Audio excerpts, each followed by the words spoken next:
So Chablis, the one that I tried. It's the region, isn't it? Yes, the region. So Nikki, so tell us about your course, Nikki. So you're blowing your nose. I'm shy. Nikki, so Nikki went on a wine tasting course. Last night was her first day. She thoroughly enjoyed it. She's got plenty more days to come. So we just got a bit of basics going on. I found it very interesting. So Nikki, what did you do last night?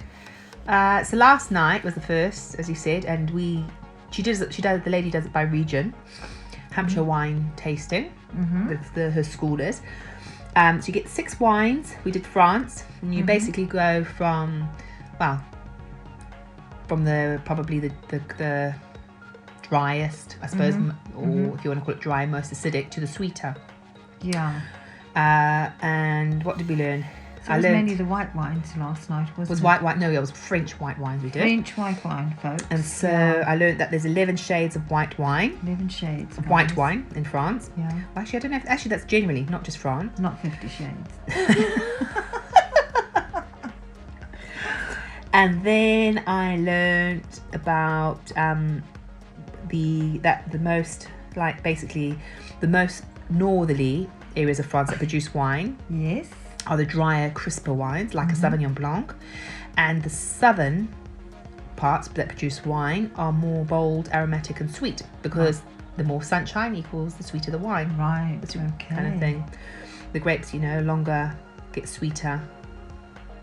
So you'd be looking at something like the sweetest wine we tasted, which was they call it an off-dry. Yeah. It's not quite a dessert wine, whereas a Pinot Gris, spelled Gris, not Pinot Grigio, like the Italian wine. And then she just taught us how to taste it, how you taste a wine. So this is interesting, guys. Smell it. So you smell it. Smell it. But you have to swirl it in the glass to smell it. Try smell a wine, then try smell it again after you've swirled it. The aeration makes you can really smell things so much better. And the same again when you taste it, you sip a small bit of wine, and then you suck air into your mouth, like you kiss it, like breathe, sucking. With that same swig, yeah, like that. So you're kissing, like sucking in the air, and then swirl it around your mouth. Do that 3 times, then swallow, and then you'll get the flavors all in your taste buds in your mouth, and you're aerating it by sucking in the air, like I said, just like doing just now. And then the acidic bit you were saying. So that would be tasting it. Then the acidity, you do that, but after you swallow, you put your head back and you see how much saliva comes out, fills your mouth out with the glands. The more saliva, the more acidic.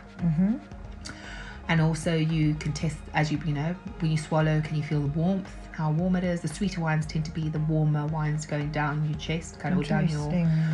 And also about the body of the wine. So like, you can compare it like if you were drinking milk, if you took the skim milk, the semi-skim milk and a full milk, put a sip of those, put it flatten, taste it in the middle of your tongue, try flattening your tongue out, leave it there for a little bit. And if you'll see between how much watery and how much creamier it tastes. And then do the same with wine. You can taste how much more creamier wine it could be. You do get creamy levels of wine.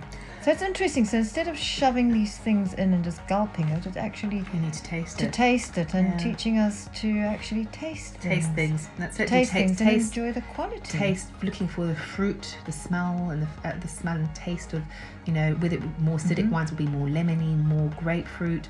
Going to a sweet wine, which would be more peaches and apples, and to even a sweeter wine would be more your tropical fruits like lychees, mango. That kind of thing. So when you eat your food, homework that she gave us to do is when we're eating our fruits or whatever, smell it and really taste that flavour, because then you'll learn about flavours, appreciate flavours, and then you'll be able to identify that in wines. And the same with wine also has mineral flavours, some wines. So if they're grown in an area, minerals. Interesting. So if it's grown,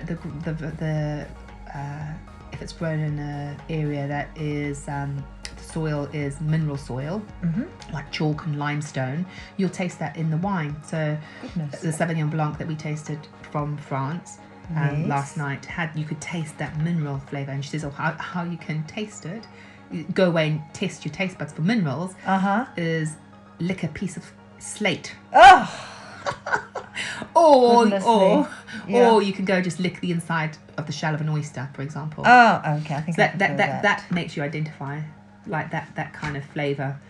And so we just basically learned about, like I was saying, how you know, when you're choosing a French wine, it's location, location, location, because the soil and the climate, like I say, determines whether it's the mineral flavour, and also the climate determines whether it's going to be drier, a wine, more crisp wine, or a sweeter wine, which is more to the south.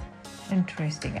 And that is about it. And next week? Next week is red wines. French reds, which I do not like. So if she can change me on that and get me if there's a red wine there that I like, I will be changed. But I don't like red wines. I find them too much tannin, too much vinegar flavour.